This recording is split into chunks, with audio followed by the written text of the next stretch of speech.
You know, I talk to somebody at Krispy Kreme daily. I mean, I really do. I use them as a resource tool. I mean, that's what they're for. I mean, they are the franchisor. I'm a franchisee area developer. I mean, they're there as a resource tool. The beauty of having a franchise concept is that you have the luxury and you have the capability to have these people as resources, but they're not on your payroll directly. And that's what we use them as. I mean, they are an extension of my company. And I am an extension of Krispy Kreme. They use me for resources. They may call up and say, hey, we're thinking about doing 2 drive-through windows in our new store concept. What do you think about that? You know, that again is probably one of the keys to success, is that the company wants our input. They certainly take our input. And then, because we're all after the same goal, and that's to make this a very successful business and franchise. Hi, Jimmy. I love what I do because of the brand, the product, and how people respond to it. You are ruining my diet. That's what I'm here for. That's what you're here for. Thank you so much. And you know how an area developer for Krispy Kreme is someone who is granted the development rights for a certain territory. Usually it's defined by number of counties.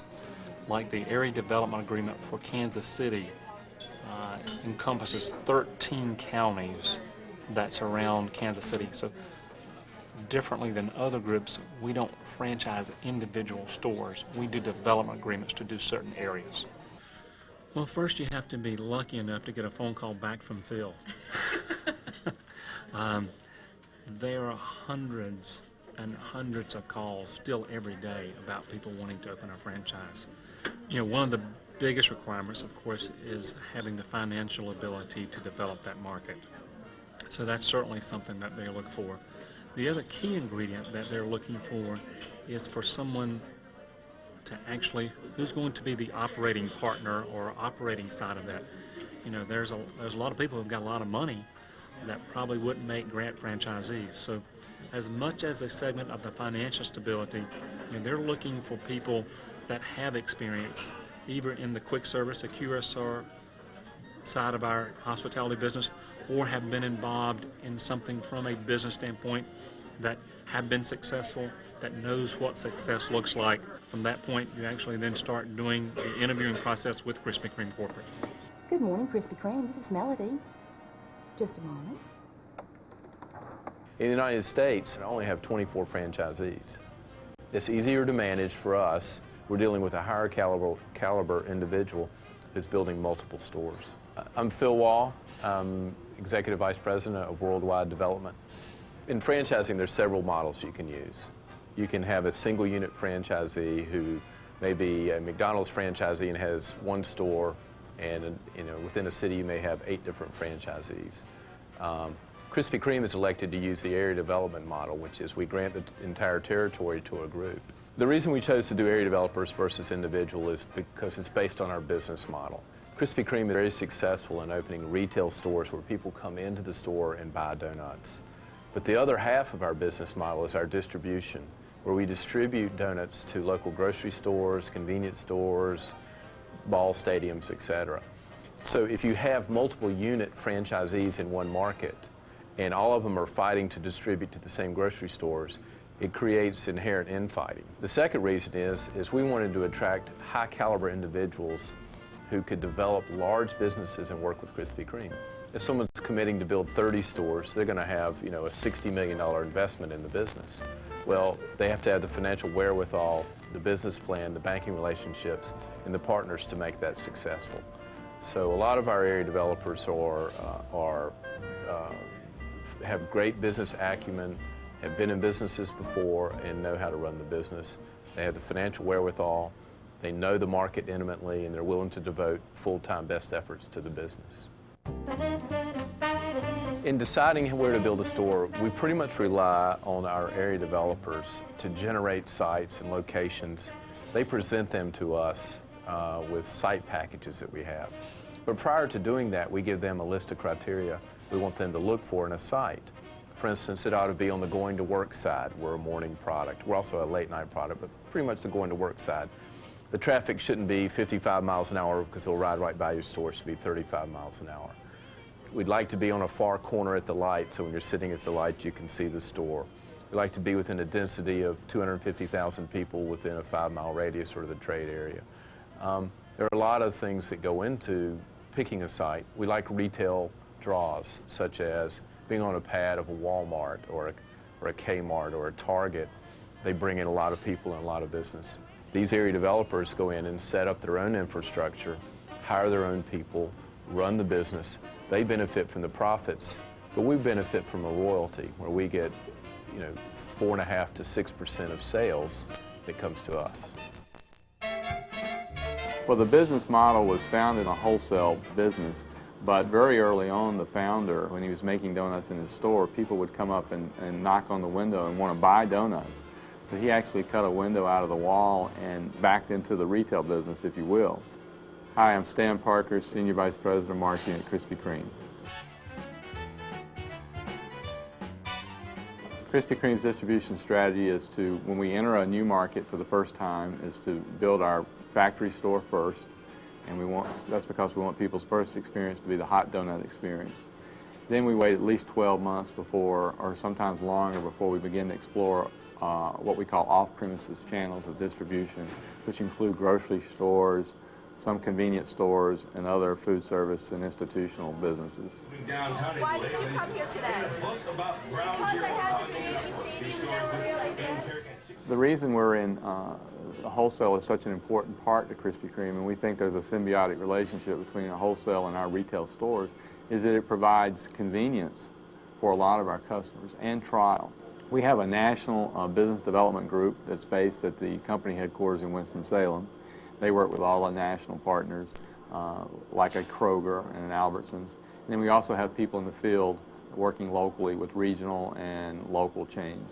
The Starbucks partnership was a test that we did in the Metro New York market, where we wanted to see, they had a big initiative in trying to do food, fresh food, better.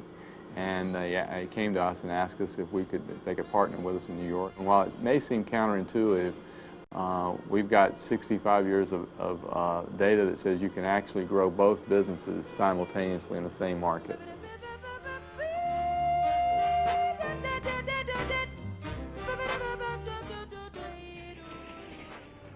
We deliver to about 110 locations around the Kansas City metropolitan area, somewhere like 500 dozen a night from each store. We want to make sure that they get the product they order and that they get the product that looks like it's supposed to look. Hi, I'm Tim France with Krispy Kreme here in Kansas City. I'm the field service manager, and I'm responsible for the accounts that we have that leave the stores every night to go to grocery stores, convenience stores, and hospitals all around the Kansas City area. They go out fresh every night in the early morning hours. The trucks usually leave at 11 p.m., no later than midnight, but they make their rounds and they all get back to the stores by 6, 7 a.m. the next morning. I get up in the morning and first thing I do is call my stores, make sure that everything went well over the nighttime period. We have trucks that run and make deliveries at nighttime and make sure that they all got back and there were no problems with the deliveries. And all the drivers got back safely. At that point, I get out and I start heading out to the stores. On Monday is the day I pick up all their paperwork and review all their weekly numbers so I can turn that into our accountant and to the corporate. My name is Derek and I am the Director of Operations. I take care of 3 stores in the Kansas City area. Everything seemed to be going okay with Pepsi since we've made that switch? Doing very well. Good. They owe us a couple products at all 3 shops. I am responsible for everything that goes on in this market operationally, from employees, product quality, safety, cleanliness, quality service, you name it. All of our mix comes in from Effingham. Come in through the door that's behind me. They come in on pallets, and we either leave them on the pallets and put them in one of the spots, or we unload the pallets and put it on all the shelving units. From there, the mix is taken up and used in our production facility. We keep the product on hand for about a week and a half. Everything except for our milk and our soft drink products comes from distribution center. They bring all the mix up, the sugar or whatever they need to make the product up into the production area. They follow a very strict recipe every time. All we add to the mix, we add mix, water, and brew, which is a mixture of yeast and water and another ingredient. Our mixers are programmed with set speeds and set times for everything that we make, so everything is the same at every shop. It's set up so that one person in the back can make all of our product. It's all automated. Our weekly orders are placed online through a Krispy Kreme website. We enter all the product that we need by the code and the quantity, calculate that with a formula.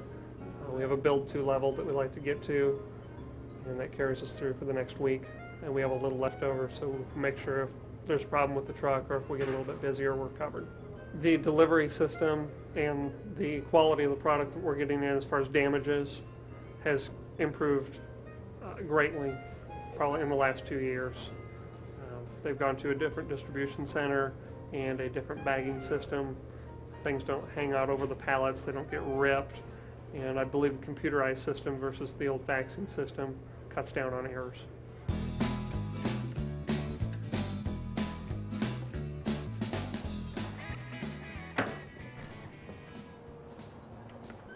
We're going to go ahead and show you where everything starts at the mix plant at Krispy Kreme, where we take deliveries around the clock from our suppliers, particularly from our flour and sugar providers. Here we use approximately 1.5 million pounds of flour, and that's in a week. So we will, in the end, make about over 3 million bags of donut mix in a year in this particular plant here in Winston-Salem. I'm Steve Gorman. I'm the Executive Vice President of Operations Support for Krispy Kreme Donuts. In layman's terms, what that means is that basically I'm responsible for all operations at Krispy Kreme, manufacturing mix, manufacturing equipment, distribution and logistics, and purchasing, as well as construction and real estate. Everything except for the actual store operations of Krispy Kreme. Semi pulls in here, we hook up the hose to the truck and very quickly unload the truck into our system. Every store gets a delivery from a truck that's dispatched from Illinois or North Carolina once a week. We have an automated order entry system that tracks their past usage and will prompt that store, oh, by the way, next week is spring break in Orlando, and last year you ordered 25% more than you normally do. You did not order that amount this year. Are you sure you don't want to up your order? Because our stores are made with a relatively small back room, they can only store about a week and a half to 2 weeks worth of mix. Between our automated entry system with its rules and its screens and the physical restraints of the store has no more than a couple weeks worth of mix at any time. We're going into the control room of the whole mix plant where we can monitor and track where all the equipment that is mixing all the ingredients in the secret recipe to make the mix. The mix is only made 2 places in the world, here and in Effingham, Illinois. That plant just opened within the last year, and that was mainly because of the volume. And to support the volume and the growth of the company and more stores, we needed to have 2 mix plants. The #1 standard from a Krispy Kreme standpoint for the donut is freshness. Shortly after we make the mix, and it's very similar in our coffee as well, we want that mix to be in our stores. Every one of those stores that gets at least 1 delivery a week from either the mix plant here in Winston-Salem, North Carolina, the new mix plant in Effingham, Illinois. In addition to freshness, if you take it one step back from freshness, it's really the mix itself that produces that hot glazed donut. If you think of it in terms of making pancakes from scratch versus making Aunt Jemima pancakes where you just add water, to keep the consistent quality of the donut no matter where you buy it in the world, there is minimal amount of mixing of the donut in the store other than adding water and some yeast. So, and that's really one of the keys to the standards is it is very easy in the stores to make the exact same product in every store. The next stop we were going to go down to the lab, and the laboratory is made up of two things. Where we actually make donuts, fry donuts from the batches, samples from each batch. And then we also have the lab itself with all of the typical lab equipment where we sample the ingredients and the quality of the ingredients before they even go into the mix. In general, we'll have 6 to 10 flour suppliers. And then in here we also test all the ingredients all told. We have roughly 50 to 60, but from a flour standpoint, 6 to 10 different mills that we purchase our flour from. The ultimate test on the mix is if it makes the donut of the proper consistency and the proper flavor. In here, we test every ingredient. One of the most critical tests, as I mentioned outside, was the flour. The flour is one of the most critical tests. Each small sample of flour we analyze in a very quick fashion using an infrared technology what the amount of moisture and a lot of the many other factors we look for in the flour, particularly the wheat that is in that flour. We bag the mix in a dry form. That mix does not need to be refrigerated. It has a temperature range from 40 degrees to like 140 degrees Fahrenheit, and that mix will stay fresh for months. We're going to go into the bagging room where the final mix is forced into a 50-pound bag. Those bags then go through a flattening process to ease in shipment, and then a labeling process that basically we track all of our bags of mix to specific batches and lots so that if there's ever any quality problem, we can take it back to a specific batch. Now we're going to go in and see the actual bagging machine. I think it's like anything else. The biggest challenge is probably just to make sure that everything comes together on a timely basis. If a truck is late and misses a day of delivery, then that could truly immediately convert to a drop in production because we do not maintain enough inventory and we don't think it's cost effective to do so to have a lot of extra slack in that system of delivery of ingredients into actually making the mix and then onto the stores. We're a logistics company. We do our own logistics and our own logistics planning, and we're a manufacturer and we're a retail store operator. We don't feel that we are a transportation company, so we hire that out. All the pieces have to fit together because literally from the raw ingredients through making the mix and bagging the mix, putting it on pallets, delivering it quickly within no more than 2 weeks to the stores, and then the stores using it within 2 weeks. If you think about a normal manufacturing process, that's a pretty tight time frame. So any glitch along any of those could very quickly result in a store not being able to make the donuts and then displeasing their customers. So all those pieces have to fit together, and remarkably, 99.5% or higher percent of the time, they do. And when they don't, we can very quickly recover.